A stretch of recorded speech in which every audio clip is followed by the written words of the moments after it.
Halo semuanya, Assalamualaikum warahmatullahi wabarakatuh. Shalom, Salve, Namo Buddhaya, Om Swastiastu. Pada video kali ini saya akan mereview sebuah buku. Tapi sebelum saya mereview buku tersebut, yuk kita perkenalan dulu. Perkenalkan, nama saya Legaris Veronica Sanoin, mahasiswi semester 1 kelas C, Program Studi Administrasi Bisnis Universitas Nusa Cendana. Buku yang akan saya review berjudul Introduction to Sociology yang ditulis oleh Henry L. Taser. Buku tersebut diterbitkan pada tahun 2011. Yuk sama-sama kita simak isi bukunya. Perkenalan pada sosiologi. Banyak informasi yang telah kita baca setiap harinya. Dan sebab yang diambil untuk sosiologi sebenarnya adalah upaya oleh satu kelompok atau lainnya untuk mempengaruhi kebijakan sosial, informasi lainnya yang disalahartikan sebagai sosiologi yang sebenarnya, yaitu merupakan upaya untuk menjual buku atau upaya prosedur televisi yang untuk menyajikan program-program yang menghibur.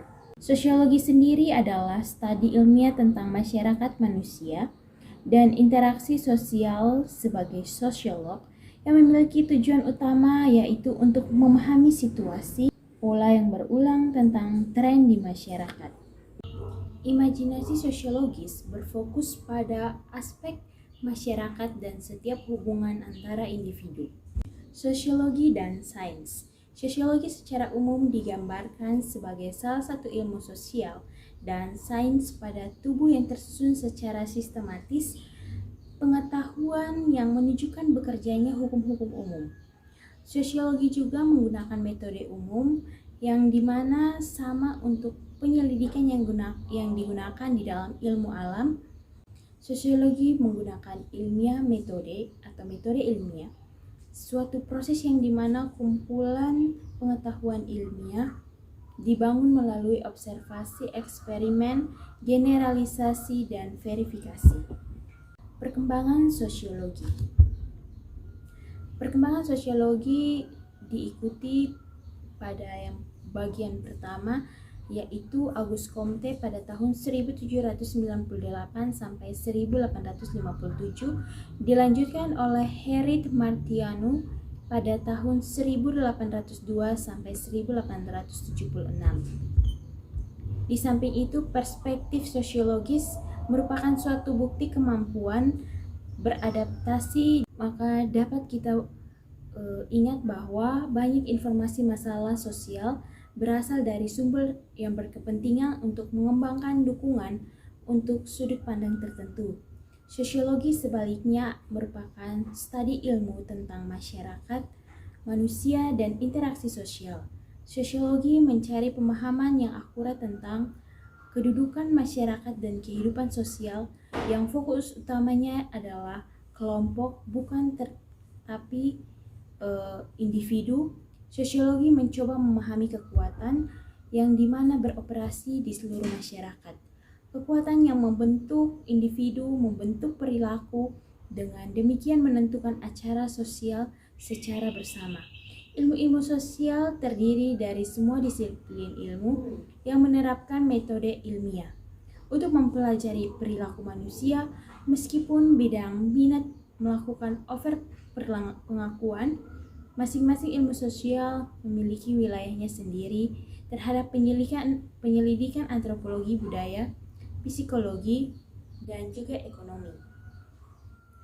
Eropa selama abad ke-19 merupakan waktu kekacauan dan periode yang sangat cepat serta dramatis karena adanya perubahan sosial, industrialisasi, dan revolusi politik. Urbanisasi dan pertumbuhan ekonomi pasar merusak cara-cara tradisional dalam melakukan sesuatu. Kebutuhan akan analisis masyarakat yang sistematis ditambah dengan diterimanya metode ilmiah mengakibatkan munculnya sosiologi di Amerika Serikat yang berkembang pada abad ke-20. Pertumbuhan awal terjadi karena Universitas Chicago, tempat kelulusan pertama Departemen Sosiologi di Amerika Serikat, yang didirikan pada tahun 1890, yang disebut dengan Sekolah Sosiologi Chicago, berfokus pada studi tentang lingkungan perkotaan dan daerah etnis yang termaksud banyak sosiolog ternama di Amerika. Dari situ, fungsionalisme memandang masyarakat sebagai suatu sistem yang sangat struktur yang saling terkait, berhubungan atau beroperasi bersama secara harmonis. Fungsionalis menganalisis masyarakat dengan menyatakan apa yang dikontribusikan berbagai masing-masing bagian atau secara bertahap. Kejujuran dalam sosiologikal. Max Weber percaya bahwa ilmuwan sosial harus menggambarkan dan menjelaskan apa yang ada daripada meresepkan apa yang seharusnya. Tujuannya adalah pendekatan bebas nilai untuk sosiologi. Semakin banyak sosiolog hari ini, bagaimanapun mengakui bahwa penelitian yang sepenuhnya bebas nilai mungkin menjadi tidak mungkin. Dengan demikian, untuk menghasilkan studi yang valid tentang dunia sosial, kita bisa mendekatinya atas dasar pengalaman pribadi dan persepsi.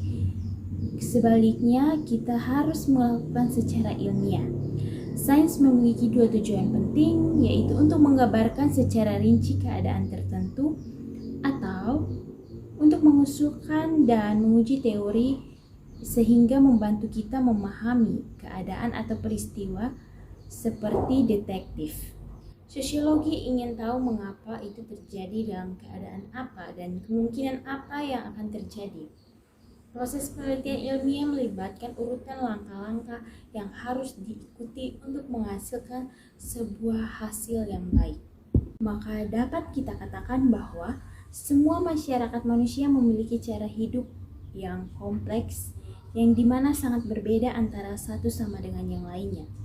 Setiap masyarakat memiliki cara hidup yang unik atau budaya. Kebudayaan sendiri dari segala sesuatu yang dipelajari manusia untuk dilakukan menggunakan produksi pengetahuan dan mempercayai sebagaimana adanya tumbuh kembang di dalam kehidupan di lingkungan sosial. Kelompok yang dimana mereka berasal, manusia sangat tidak terspesialisasi. Budaya memungkinkan untuk beradaptasi dengan cepat dan fleksibel terhadap tantangan lingkungan hidup. Sosiolog melihat budaya sebagai dua komponen utama, yaitu budaya material dan budaya non-material, yang dimana sangat berbeda antara yang satu dengan yang lain. Kebudayaan sendiri, sosiolog melihat budaya sebagai bahasa dan produksi alat sebagai pusat. Unsur budaya dapat dibuktikan. Sosiolog menggunakan istilah subkultur untuk merujuk pada gaya hidup, nilai, norma, dan kepercayaan khas terkait dengan segmentasi populasi dalam suatu masyarakat. Jenis subkultur meliputi etnis, pekerjaan, agama, politik, dan geografis kelas sosial. Sehingga pada tahun 1950-an dan 1960-an, para ilmuwan sosial percaya bahwa meskipun anak laki-laki dan perempuan memiliki perbedaan alat kelamin, mereka dilahirkan secara netral, sejauh sosialisasi gender menjadi perhatian. Di samping itu, kritikus melihat sosiologi bukan hanya intelektual sekutu cacat, tetapi juga salah satu yang secara normal jika sifat manusia adalah berakar daripada keturunan. Saran mereka kemudian beberapa dibentuk perilaku sosial yang mungkin tidak dapat diubah. Perkembangan kognitif secara berabad-abad, kebanyakan orang berasumsi bahwa pikiran seorang anak bekerja dengan cara yang persis sama dengan cara berpikir orang dewasa.